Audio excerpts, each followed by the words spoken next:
So the previous classes we covered some of the AWS services. So we have two things left. One is VPC, the other is the Kubernetes from Dockers. Okay. So that I'll cover. Today we'll start with a new topic. Chef. Okay.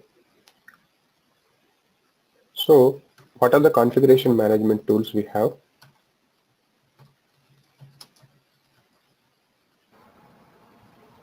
Ansible, Chef, Puppet, Salesforce.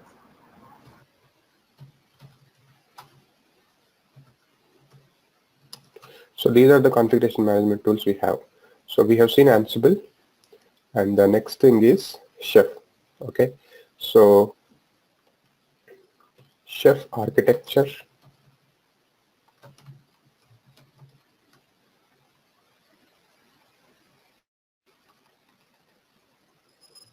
So Ansible is based on push mechanism. We execute the playbooks from Ansible master, and we have Ansible slaves. They are agentless. We don't have to install anything on the Ansible slaves as it works on SSH, right? So similar way, Chef also has Chef server, okay, and Chef clients. These are the end machines. And clients which we want to manage, and Chef server is the one which manages these end clients, and there is a new component in Chef. So it is not present either in Ansible, Chef, Puppet or SaltStack or udeploy. It is only specific for Chef, that is called Chef workstation. So this can be something like our laptop, or this can be something like a Linux machine. Right? So Chef has three components: Chef server, Chef client, Chef workstation. So Chef server is the one which manages the clients. Clients are the end machines which we want to manage. Workstation is the machine where the user or the administrator directly interacts. Right? That's the workstation. So this can be a Windows laptop or this can be a Linux machine. But Chef server always has to be a Linux machine. And end machines can be either Linux or Windows. Okay, so these are the main components in Chef, right? So what do we call a script in Ansible?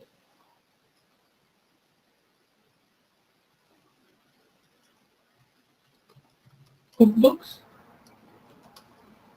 Ansible is playbooks.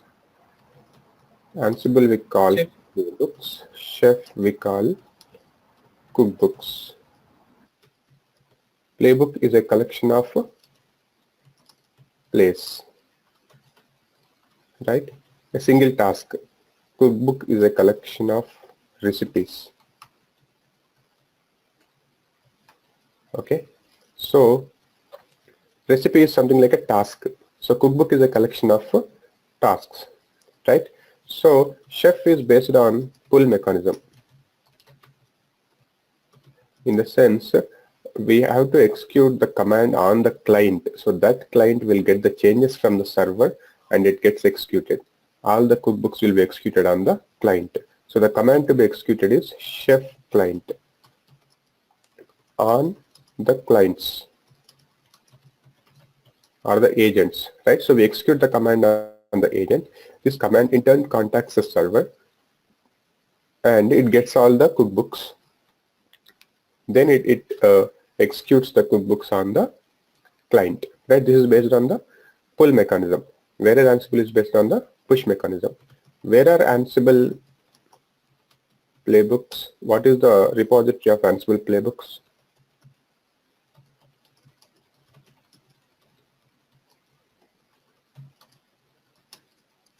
Where do we get all the playbooks? Ansible Galaxy. Ansible Galaxy. In a similar way, we have something called Chef supermarket. This is a repository of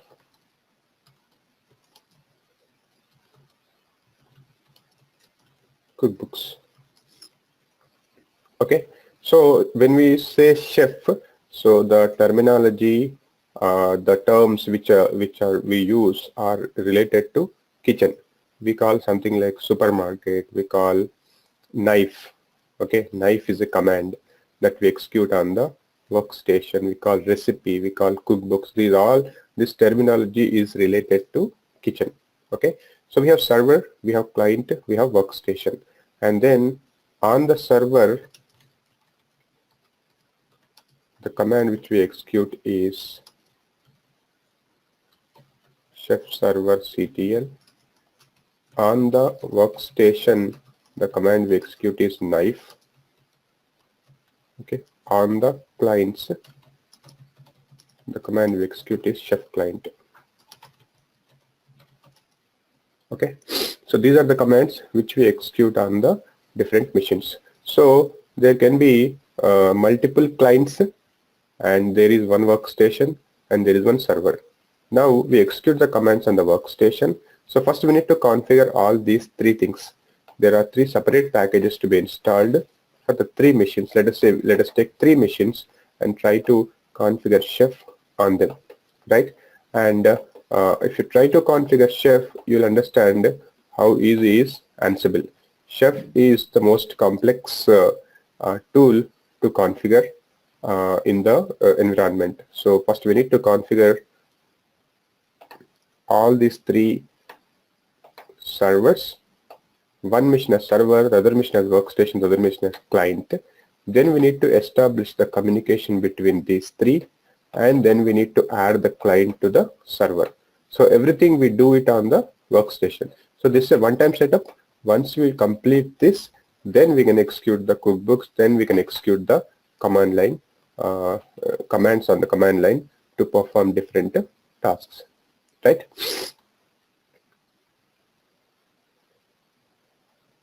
Is this clear? Yeah, Santosh, Ansible looks way more simpler than Chef. Right, compared to Puppet, Ansible are all the configuration management tools.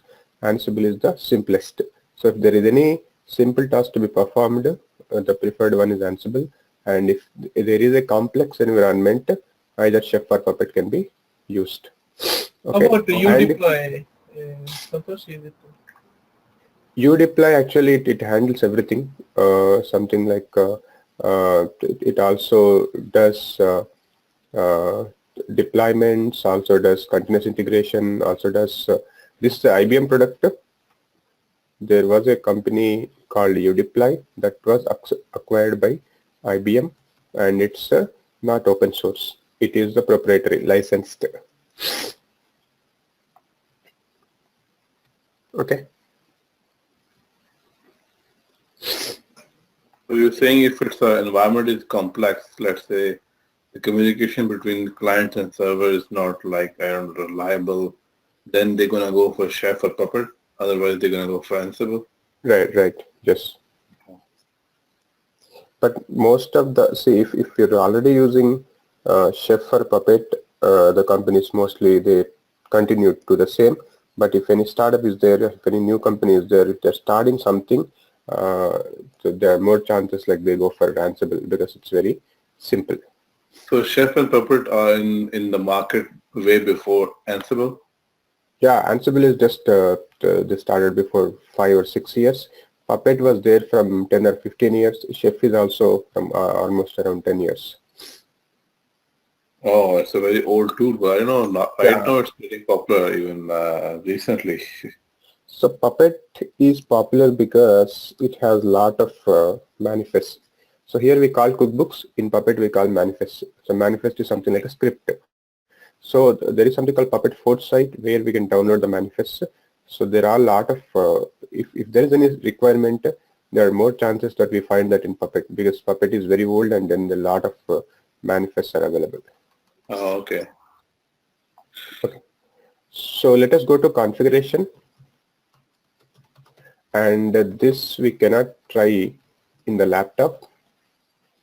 because if you try in the laptop, at least you should have 8 GB RAM. Otherwise, a system may crash because Chef server consumes a lot of resources and we need to have 3 Vagrant machines.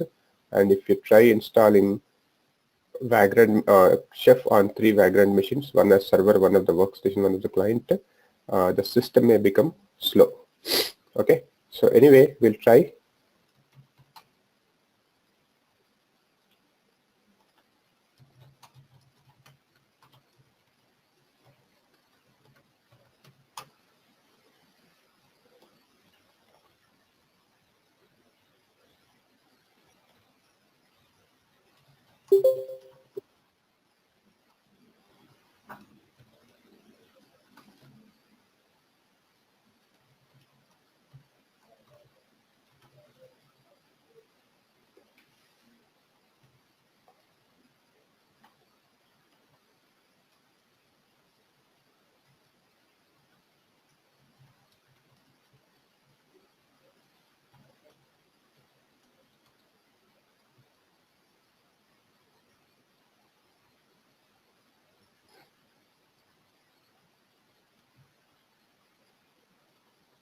So these are the commands we use on the server, and knife is the command on the workstation.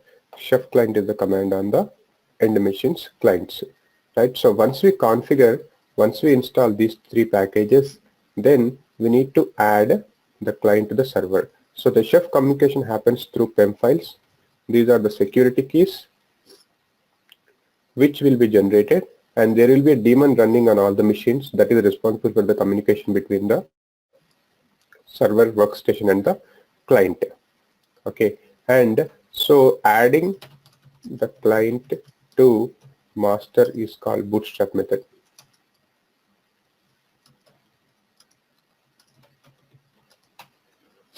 Adding the client to master is called bootstrap method. So this we have to do on the workstation, and there is a command to do that, right? So something like knife bootstrap, okay, then the client name, IP address, username, etc. we need to provide. So once we do this, this will add client to server. And Chef has a graphical user interface, so we can see what is happening in the front end. Something like we can open a browser for the Chef server, and we can see the clients, what are the clients added and information about the client, right? So what is the component of Ansible that is responsible for storing the information about the agents?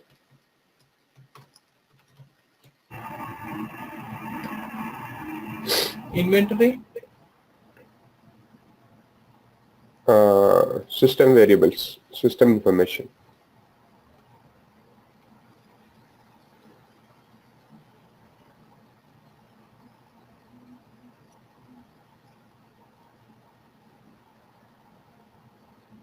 Post file? No. If you type that command, everything about the agent information will be there. So starting from OS information, hardware architecture, the operating system, the flavor, mounted points, space. Facts, right? Fact. Yeah, facts. So in the similar way, there is something called, for Chef also there is a something called OHI. So that if we execute, it will give the information about the system variables. Okay. And so here first we configure Chef server, then we configure Chef client, then we configure Chef workstation, then we establish the communication, we install the packages, all the packages. There will be different packages for different setups. So Chef server, there will be something like Chef server some version .rpm. Let us say in the same way, Chef client will have Chef client.chef.rpm, and Chef workstation is called development kit. So Chef tk.rpm. These 3 packages we need to install on the respective machines. Once we install, then we need to bootstrap. That is like adding the client to server. Once the communication is established, then there are a lot of things to do. Something like we need to create a user, we need to create an organization, then we need to copy the keys from server to client and from server to workstation, so that we need to authorize workstation to access server. In the same way, we need to authorize server to be accessed by client. So the server PEM files have to be copied to client and they have to be copied to workstation. So there are some configurations which need to be done, and once that is done, this is a one-time job. Once that is done, the communication will be established between the three machines, and we can execute the QuickBooks. And so it is like we write. workstation, yeah. So workstation is mainly to execute the commands. Sorry. Right. Workstation is to execute the commands, so it is the one which we interact with. As administrator, we interact with the workstation.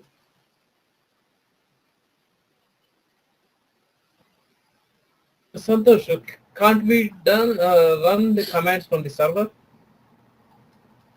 Or we cannot run.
Okay, so I have server available now.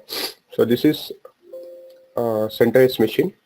Now let me try to install Chef on it. So just go here and download Chef server. So this is the link, downloads.chef.io, and we have various versions, and here Chef server for different distributions. This for RHEL 7, RHEL 6, RHEL 5, Ubuntu. There will be different packages. So since I'm using CentOS 7, so the packages for RHEL 7 can be used for this. So I can just copy this URL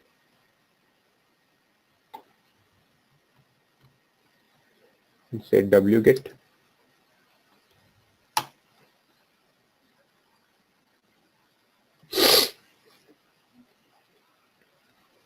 This will copy the Chef server to my local machine.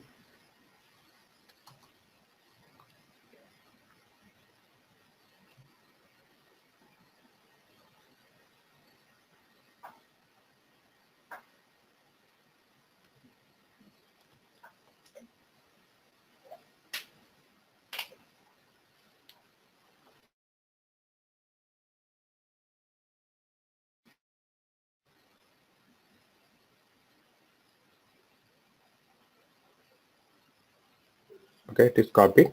So Chef server is copied.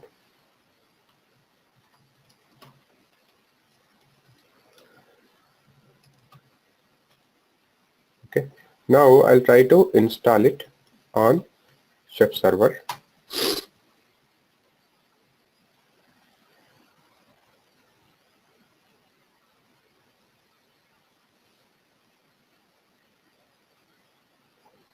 So just a RPM, I'm just installing.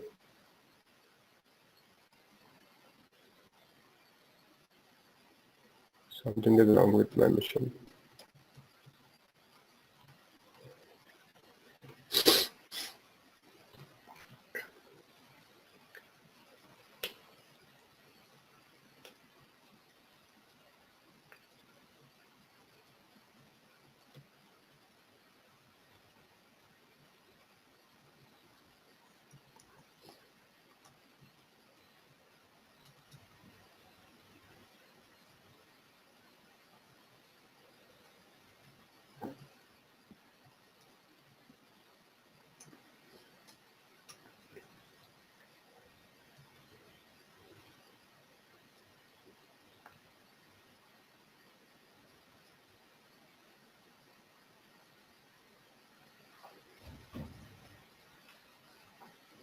Okay, Chef server is installed. Now next command is to Chef server CTL reconfigure. So this will create, this is the first command after installing the Chef server. This command will do some configurations, some default data it will copy, some default directories it will create, some default users it will create, so that Chef will use them in future. So Chef server CTL reconfigure is the first command to be used after Chef server is installed. So I'll just reconfigure. So this will take some time, some 5 minutes.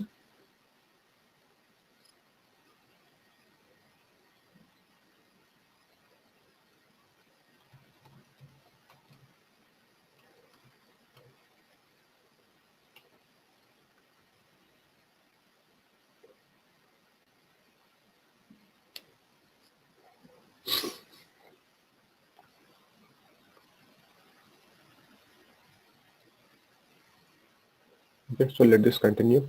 Is this clear so far? Any questions? Are you installing the Chef server now? Yeah, I just installed this package, then just executed Chef server CTL reconfigure. Chef server. To create default data. Okay, so we are doing this step. First step, configuring server. Select one machine as server and install the package from Chef site. Then just execute Chef server CTL reconfigure. This will do configuration. Santosh, Chef server CTL reconfigure is what do we need to give any input? No, nothing. Command? Just execute this command. Okay. See, we basically installed one package.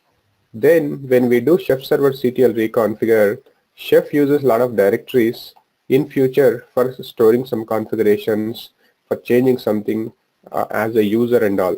So if we do this, so all these things will be, it will create some directories, it will create some users, some default data it will copy, some symlinks and all it will copy, and it will do a lot of configuration stuff that will be used in future. So did you download the RPM from website or? Yeah, from website, from here. So wget, I use wget to download this. So this URL, if I select and say wget, this particular package will be downloaded to the Vagrant. Can you copy this link also to the notepad? Yeah, I'll copy. But in general, if you just Google download Chef, the first link will be this. Okay. So you download it, then basically unzip it and then execute it, right? It's like. No, this is RPM. Just download and say RPM-IVH. Chef server. .rp. So this will install. Okay.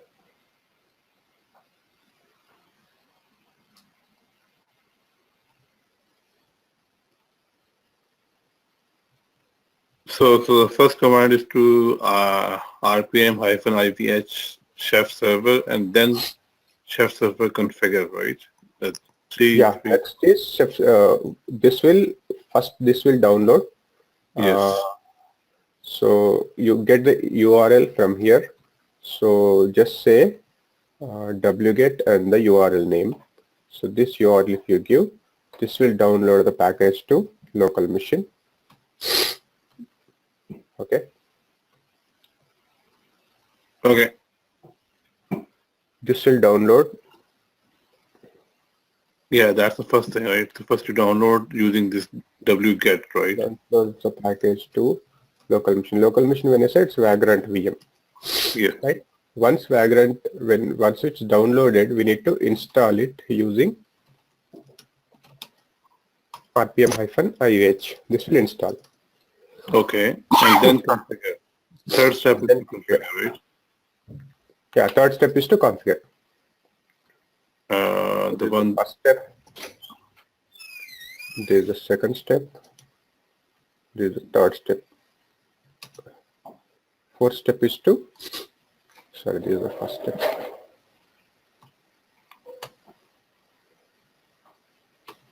Third step.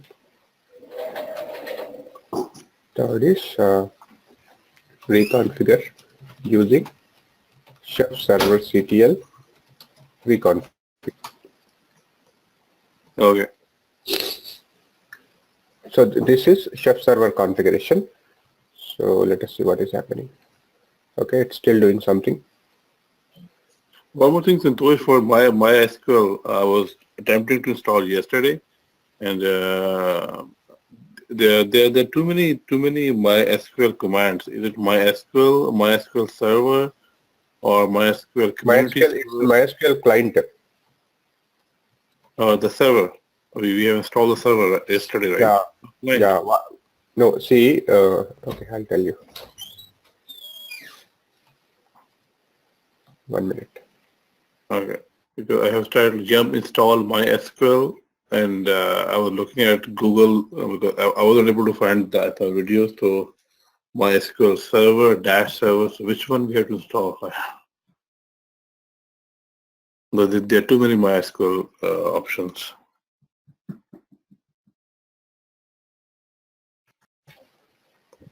So we created a DB instance yesterday. Okay, this is on. Yes, EC2, yes. No, not this one. Not on EC2 instance. DB instance is a fully managed instance, right? RDS, sir. Right? RDS. Yeah, RDS. So Yes. what do you mean by fully managed? It doesn't need server. It's independent. Fully managed is something like we don't know what is the underlying operating system. We don't know what is the underlying hardware, right? So we created a DB instance from AWS. That is like creating a database, but it's not like we are installing on one machine because we don't know what is the machine it's installed. That machine is maintained by Amazon, right? So we don't have to worry about the patches, OS patches, or updating the system, taking the backup or anything, right? So that is called fully managed. So all Amazon database instances are fully managed. So we just created our DB instance. So what did we get? How do we use this DB instance? We get a DNS name. Yes, right? we have that. Yeah, that is a long name we have got. Yeah, so what is the port by default it listens on? 3306. 3306, right? Now I have a DB instance created. Now I have one EC2 instance. Now I need to access DB instance. I just need to check the connection, whether a connection is established between EC2 instance and DB instance, right?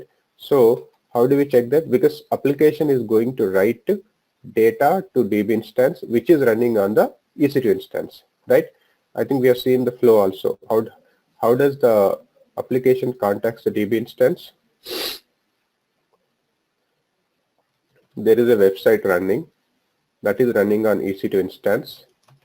So there can be multiple EC2 instances, right?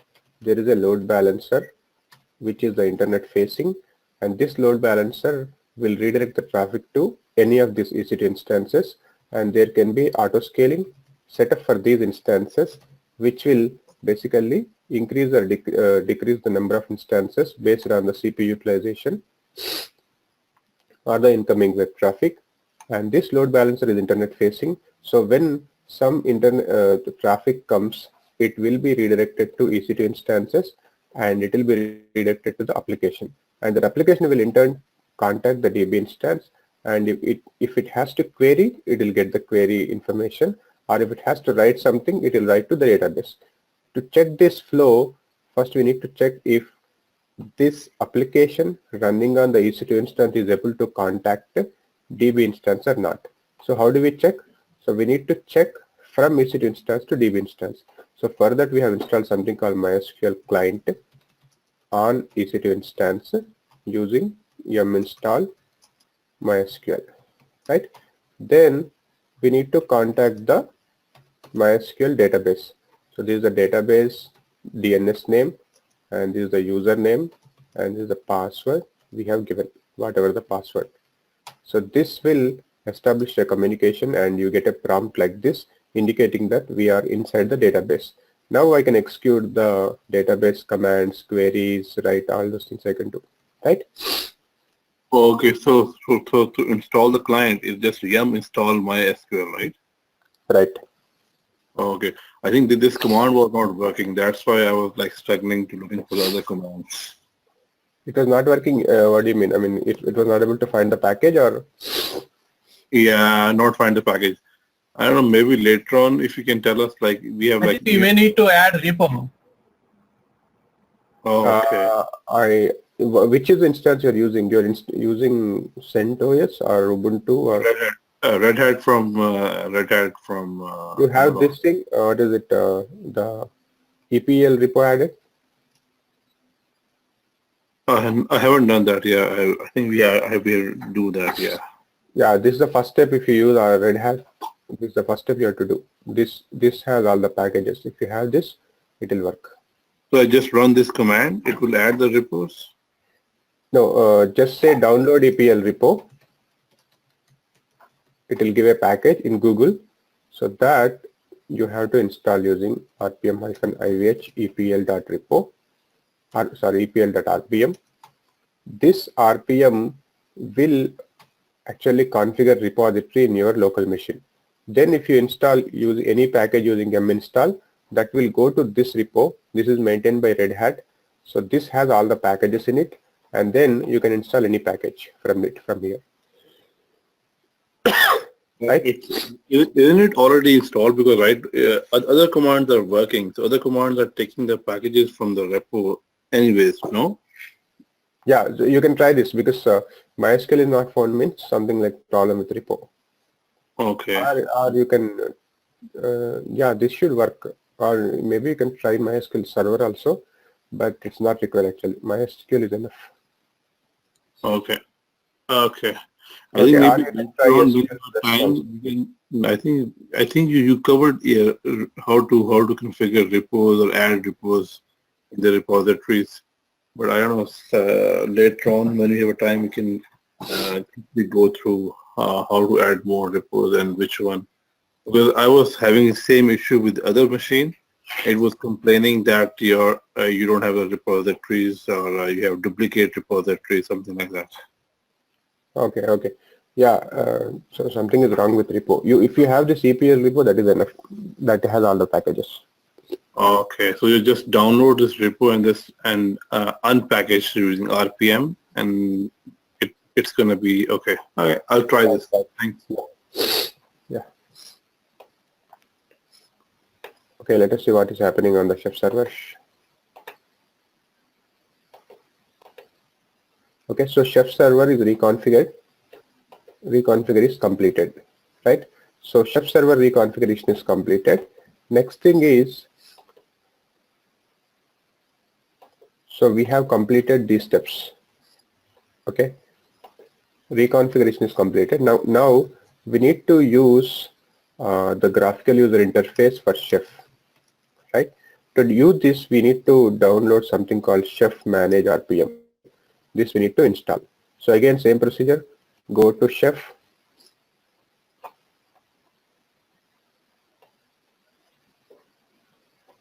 Go to Chef Downloads.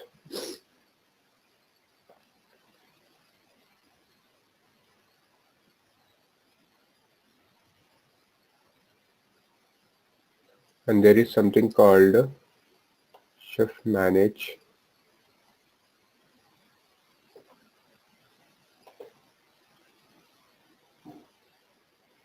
So again, download this.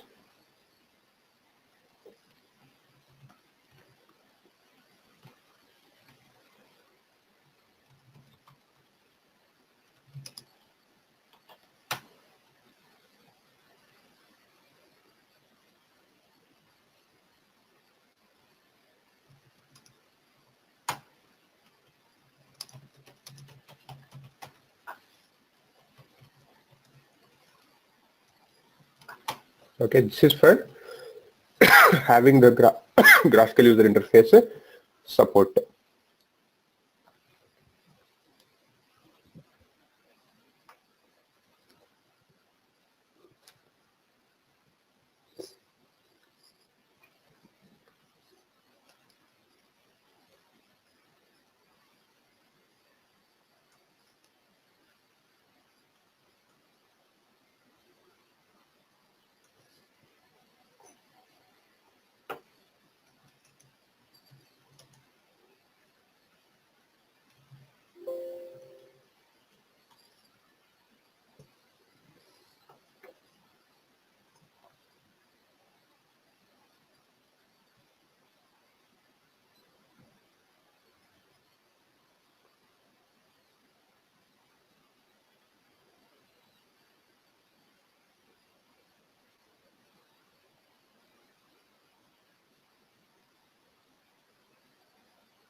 Okay, so after this again we have to do Chef's Manage CTL reconfigure.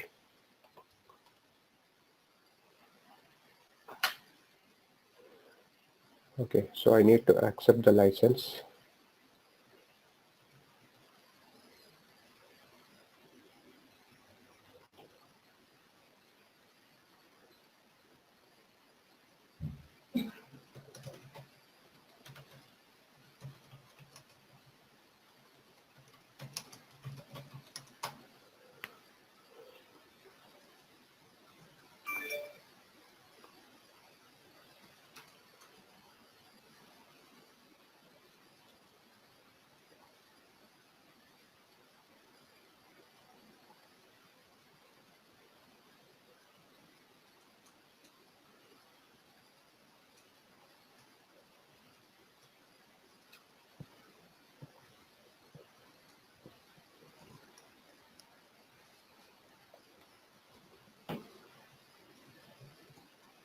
Okay, this is again going to do some configuration data, create some configuration data.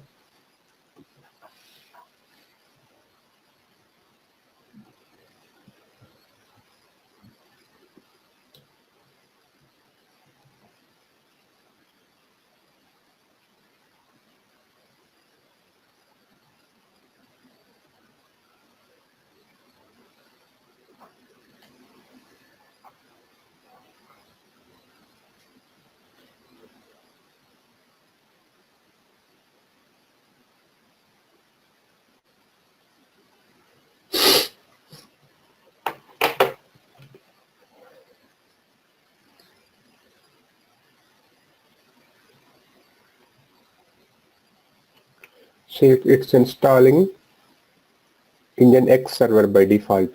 So that is responsible for configuring the web server. So when we open the URL, we will get the chef server, and we can see the cookbooks and the clients added, the information about the clients and all that stuff we can see. Okay, to pre-configure, let us see.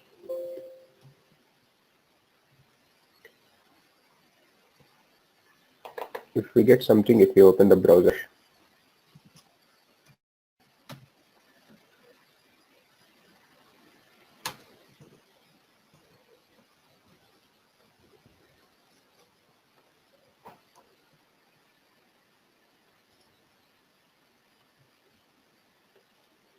Okay, I think I need to execute some more configurations.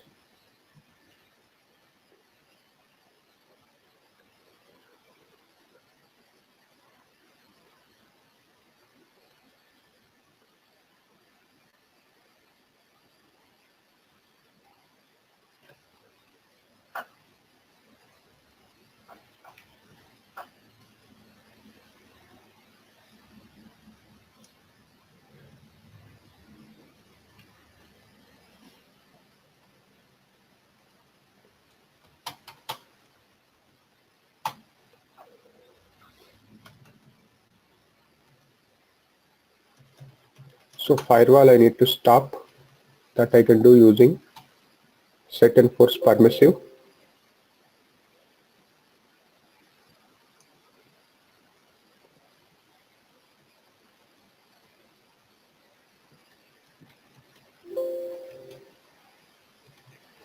Okay. Get enforce.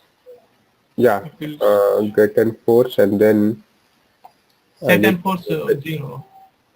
Open the, yeah, I did that. Get enforce, set enforce permissive will permit the firewall. Then I need to open the ports.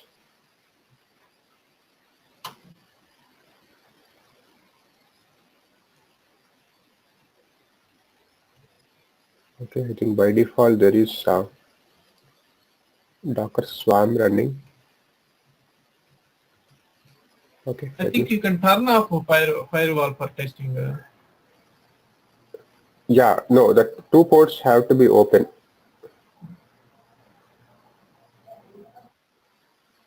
Okay. Then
so this is the chef server. We have to log in. First we need to create the user ID and the password and the organization to log into the chef server. So again there are some commands, some syntaxes we need to follow to create using chef server CTL command.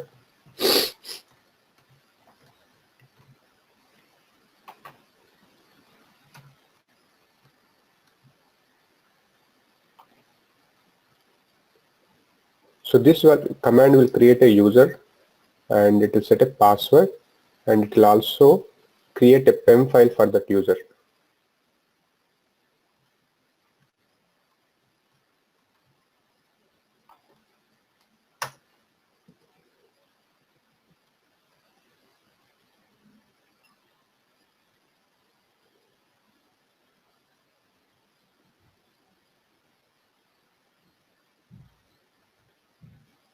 Okay, I need to create root.chef because it will create that .pem file in the directory, PEM file in the directory.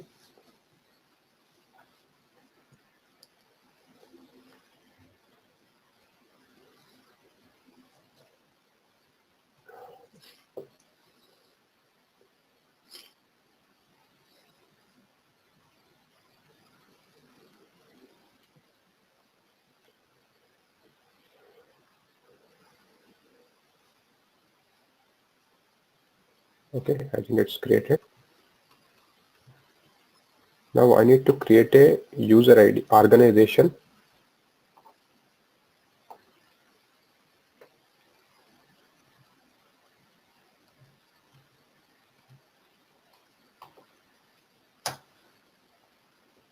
So this will create PEM files. One is for the user, the other is for the organization. .pem. So this is the syntax as it is. We need to follow something like user ID, username, and the full name of the user, and the email ID, and the password, and the file name which it generates. In the similar way, user chef server CTL create organization, organization name, full name of the organization, and the user. This user will be added to this organization org, and there will be a PEM file generated. Now a user is created and also organization is also created. So let me try to log in.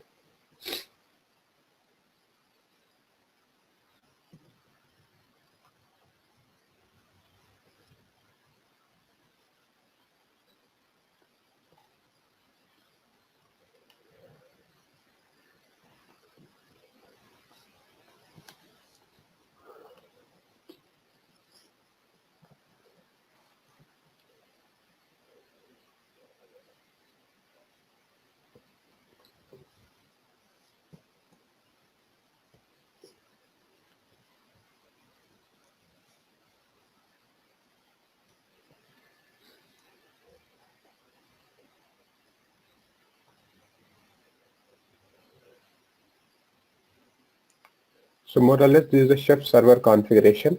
Install the package, two packages, chef server CTL, chef manage, and create the user and create the organization. Then we need to go for the other two configurations. Okay. Once we have chef manage installed, then we can access that using the graphical user interface. Okay. Then workstation development kit RPM we have to install. Then we need to create a directory and do some configuration changes, then copy the files. In the similar way, client also we need to install the client, and we need to copy the keys. Once this is done, once keys are copied, then all the commands will work. Then we can add the client to server. Okay, so something is wrong with this, because if we have 8 GB laptop only, then you can try this on the local. Otherwise, it's better to try on the AWS machines. So this consumes a lot of resources.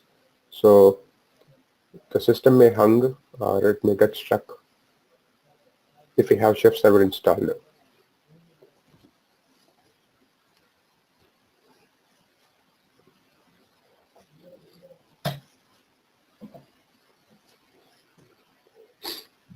Yeah, this is the graphical user interface of Chef server.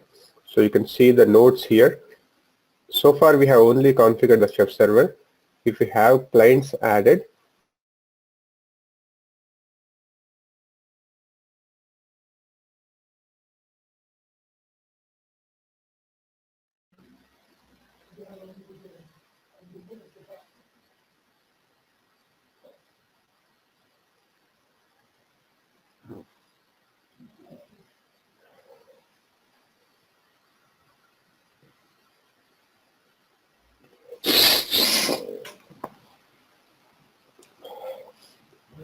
This takes time.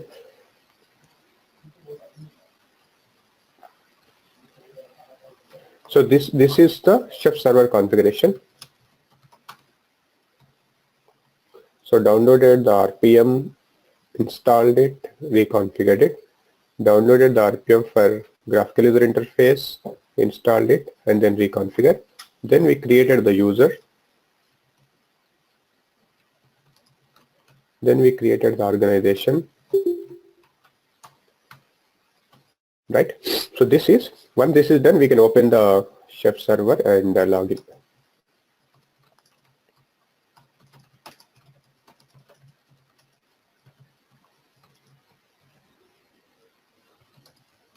Right, using HTTP and the IP address. So this will open the Chef graphical user interface. So with this, Chef server configuration is complete, but this is complex. As I said, this configuration is complete, and we need to do a lot other steps to configure Chef client and then Chef workstation.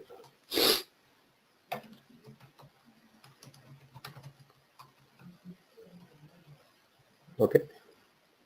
So for Chef client, again, we need to install the Chef some version.rpm, right?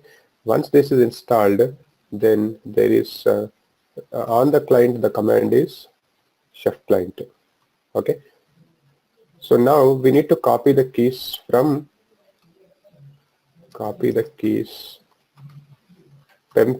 files actually from server to client. Why? Because server has to contact, client has to contact server, and they get the information about the cookbooks, because this is based on the pull mechanism. So in Ansible, it's the other way. We copied the keys from server to client, because server has to manage client. Server has to be authenticated, authorized to client. But here, client has to get authorization to server, because client has to contact server. So this is to, we copy the PEM files from server to client, because client has to access server for cookbooks, right? So this is the step we need to perform in the client. In the similar way, on the workstation is called development kit, rpm-ivh chefdk.rpm.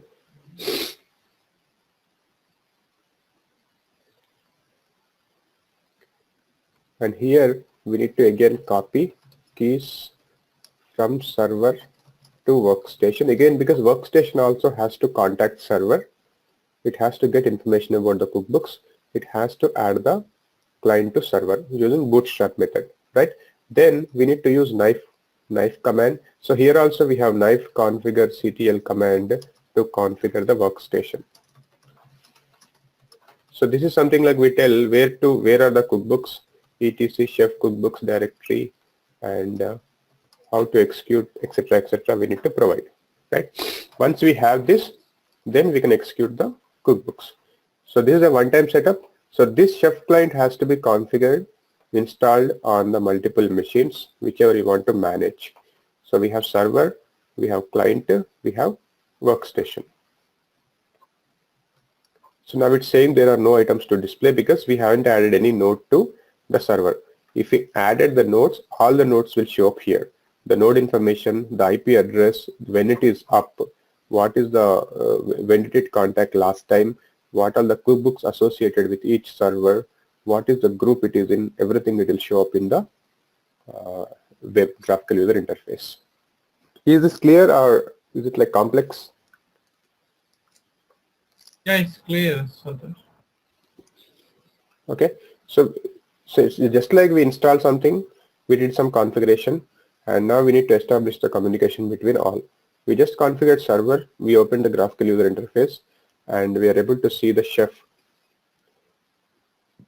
web page. Okay, so tomorrow we'll try to configure client and workstation, and then we'll try to establish communication between all three.